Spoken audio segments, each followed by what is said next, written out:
O maganda-handa na tayo dahil babayaran natin ito. Oo, kasama ka. O ito, panoorin po natin ang video po ni Ted Filon na kung saan nalaman po natin na may plano na naman ang gobyerno na mangutang. Magkano ba yan? O ito, ang video. Ang balak ng gobyerno ho dito ay umutang sa World Bank ng $650 million o halagang 37 billion. Kasi po ang total project cost ay 577 billion pesos. At ang government of the Philippines po ay mag-aambag po, mga kapatid, ng kanila pong equity ika nga. Ito po sa uutangin natin. At ang kanina pong sinasabing estimated approval ay March 31 ng 2026. Alright, so uutang tayo sa tatlong components ng programa. Ito po mismo, supporting 4-fish cash transfer. Alright, to strengthen human capital and reduce poverty. Basically po, okay, financing a proportion of the 4-fish cash transfers over a period of 4 years. So, klaro po, maliban doon sa binabanggit ni ma'am na maganda rin pong programa, no? After na pag-graduate, ang may tutulong pa para masiguro na hindi na ho sila babalik sa kahirapan. Talagang pagiging beneficiary po ng 4P. So, basically po, ngayon pa lang sinasabi na uutang ang gobyerno para sa 4P's cash transfer. Siguro ngayon po ang common sense nitong ating mga genius sa gobyerno na naman. Maraming genius kasi sa gobyerno.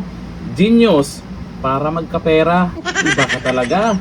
Dunyor, palakpakan ang mga loyalista. Nga, pera. Pero wag ka. May magbabantay sa pondo natin. O eto, sa balita ngayon, Marcos Jr.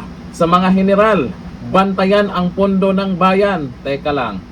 Yung mga general, trabaho ba talaga nila na bantayan ang pondo ng bayan? Yan ba dapat ang bantayan nila?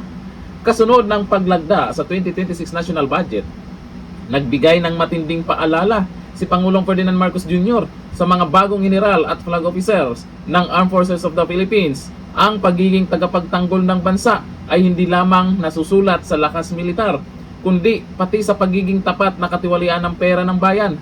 Sa outtaking ceremony na ginanap sa Malacanang Palace, pinanumpa ng Pangulo ang 38 newly promoted AFP generals at isang graduate ng Foreign Pre-Commission Training Institutions. Dito niya malinaw na inuugnay ang modernisasyon ng militar at mas malaking budget sa mas mataas na antas ng integridad at pananagutan. Ayon kay Marcos, ito sabi niya. Kasabay ng pag-aproba ng 2026 budget, ang patuloy na pangako na naman ng gobyerno na paunlarin ang kapakanan ng mga sundalo. Mula sa pagtaas ng base pay hanggang sa mas maayos na benepisyo para sa military at uniform personnel.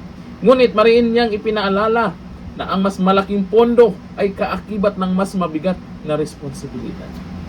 Ayon po yan sa ating Pangulo, may magbabantay naman pala sa pondo. May magagawa ba ang mga general po natin, mga bagong general, tungkol po dyan sa pondo na yan kung saan mapunta? Ano ang gagawin nila sa pagbabantay sa pondo yan? Yan lang naman ay ating katanungan kasi ako po ay nagtataka, trabaho ba nila na bantayan ang pondo na yan? Baka naman COA magbabantay dyan. Baka naman ikaw, Dunyor, na pumirmang magbantay dyan. Ewan ko lang. Kagaya niyan, mangungutang na naman. Naku po. Ayon dito sa mga nagkomento dito sa bagong yaw-yaw ng ating Pangulo na yung mga bagong general ang magbantay ng pondo. Sabi ni Rodsky Maho, bantayan ka kamo. Sabi niya, ikaw daw yung bantayan.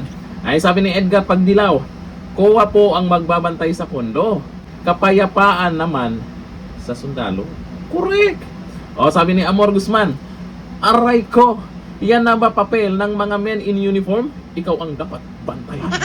Sabi ni Alan Calderon, bantayan mo sarili mo.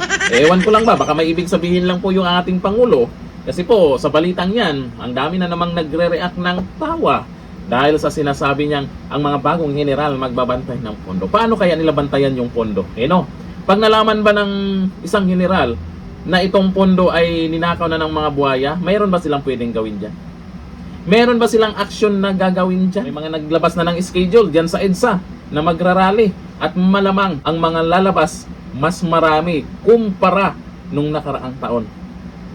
Kasi nga naman, yung mga pinangako, di ba huminto saglit yung rally nakaraang taon dahil yun nga, sabi may managot, sabi may Dimas-Rias, ganito, pakpak ganon, wala, maraming nagalit. Ngayon, nabalitaan na naman natin na ang laki pala ng 2026 budget. Tapos, nabalitaan na naman natin, eto, kay Ted Filon, mangungutang na naman. Wala namang problema dyan. Pag malaking pera ang pinag-usapan, walang problema yan kumpara talaga sa taong bayan.